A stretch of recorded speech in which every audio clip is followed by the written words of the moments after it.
I received a lot of really good feedback from last week's episode, and because the feedback was so great, I decided to carry the conversation on a little further this week as we look at some other ways that accident could have been avoided. If you haven't watched last week's show, go back and watch that one first. It'll make a whole lot more sense as you watch this week's video here at MCrider.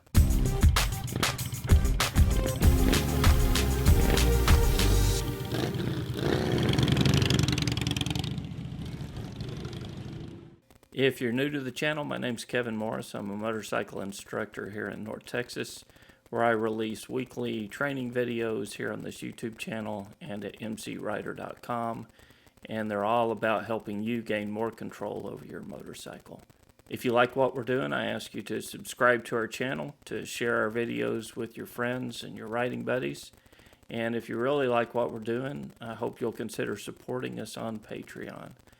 Here on YouTube, for about every 1,000 views that a video gets, I make $1. So if you support us on Patreon with just $1, that equates to 1,000 video views. So your support on Patreon makes a huge difference. At the end of this video, I'm going to roll credits for all of our supporters that we currently have. And if you're a regular subscriber, I hope you'll also consider supporting us on Patreon. So as we discovered last week, there are usually a lot of causes that result in an accident. There's rarely a single cause. There's a whole lot of things that come together at a certain point in time, and that creates an accident on the road. Now, a lot of those influences in the accident are under our control, and some of them are not. But I think if we're honest with ourselves and we honestly look at the accident, there are usually a lot more things under our control than are not. So who is at fault in that accident that we talked about last week? Well, some people would say that I was at fault because of the way I went to the front brake, causing the tire to lock up and me to low side the motorcycle. Some people would say that it was the car's fault because they crossed the solid white line, they slammed their brakes on in front of me. But this week I want to look at it from a little bit different perspective and say it really doesn't matter who is at fault. The reason why I say it doesn't matter who is at fault in the accident is because we as motorcyclists are always going to pay the price. Now the car driver, they did stop to help me out. They stayed with me till the ambulance and the police finished their investigation. But at the end of the wreck, they got in their car and they drove home, while I got in the back of an ambulance and rode to the hospital. So it doesn't really matter who is at fault because we as motorcyclists are always going to be the one to pay the price. That's why when I think back about this accident, I always look at it from the perspective of what I could have done to avoid the accident. I can tell you now that as a riding instructor, I try to always ride in a manner to not allow the mistakes of others to affect me on the road. And to be honest with you, that's the only thing that I really have control over, is my actions on the road, and to put myself in the best position to not allow the mistakes of others to affect my safety. So last week we looked at the specific causes of the accident.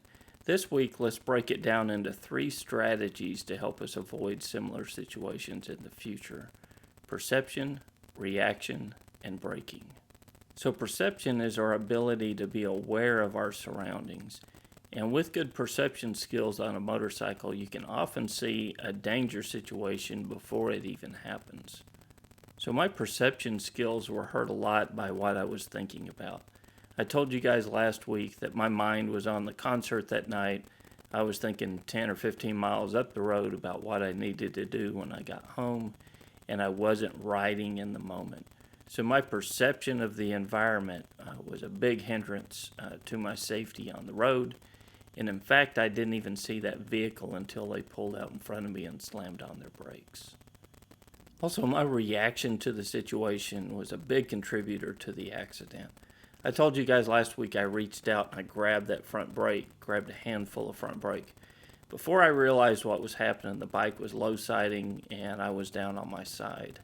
So my reaction was a huge contributor to that accident. Now, it's not something that I consciously thought about. It's not something that I saw the car and I thought, man, I need to grab hold of the front brake. It just happened. It was a reaction. So if grabbing the front brake is a reaction and it comes without thinking about it, how are we ever supposed to overcome that reaction? Training. If you ride a motorcycle and you do not practice emergency braking, you're very likely to reach out and grab that front brake the same way I did in a similar situation. Our normal reaction to a perceived threat is to stop and to stop quickly. The only way that we can stop correctly is with proper training and develop a new reaction or a new way to get the motorcycle to stop quickly. ABS is also a huge benefit in situations like this. What ABS does is it keeps the tires from locking up, and it makes up for a lot of bad braking technique. All the rider has to do is keep the motorcycle straight, the handlebars square, and jam on the brakes, and the ABS is going to do the rest. Braking is the distance that it takes to get the motorcycle to actually stop once we begin applying the brakes.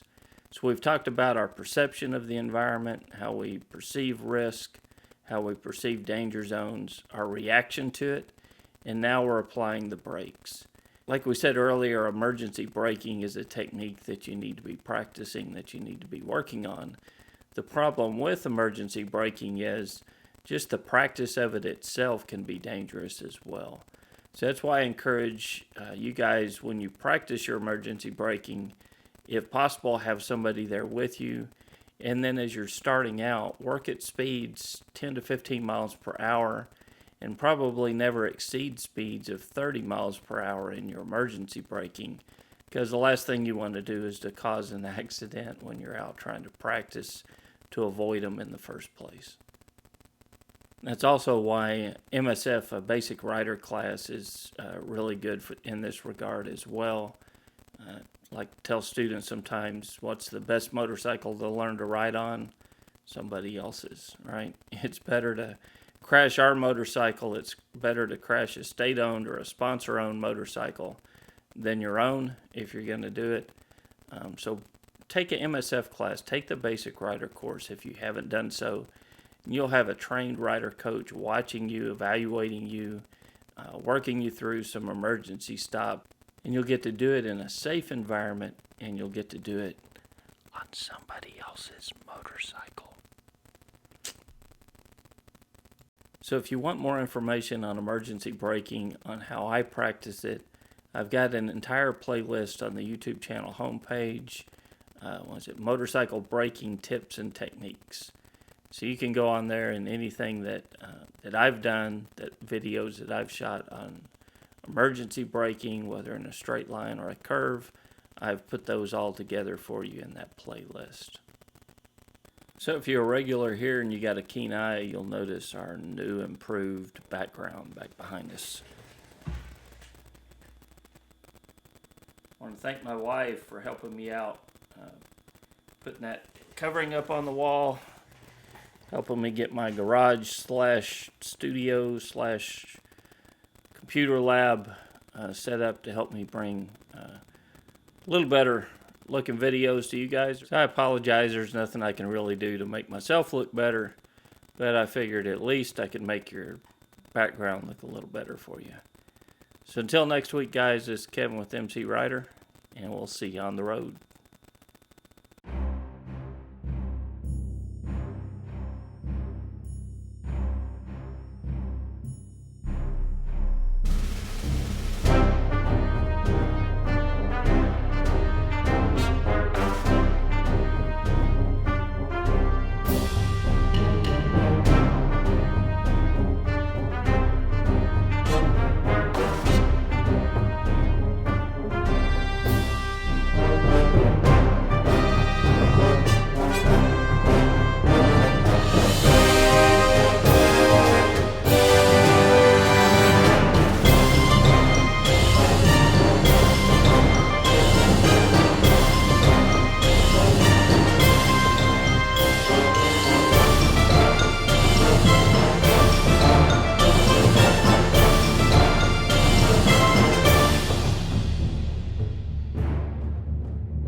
I received a lot of really good feedback from last week. So if you support us on Patreon with just $1, you're helping. And to be honest, so last week we looked at this, and it makes up for a lot of bad braking technique. And it makes up for a lot of bad braking technique from keeping. And it makes up for a lot of bad braking technique on somebody else's motorcycle. On somebody else's motorcycle. Okay. On somebody else's motorcycle.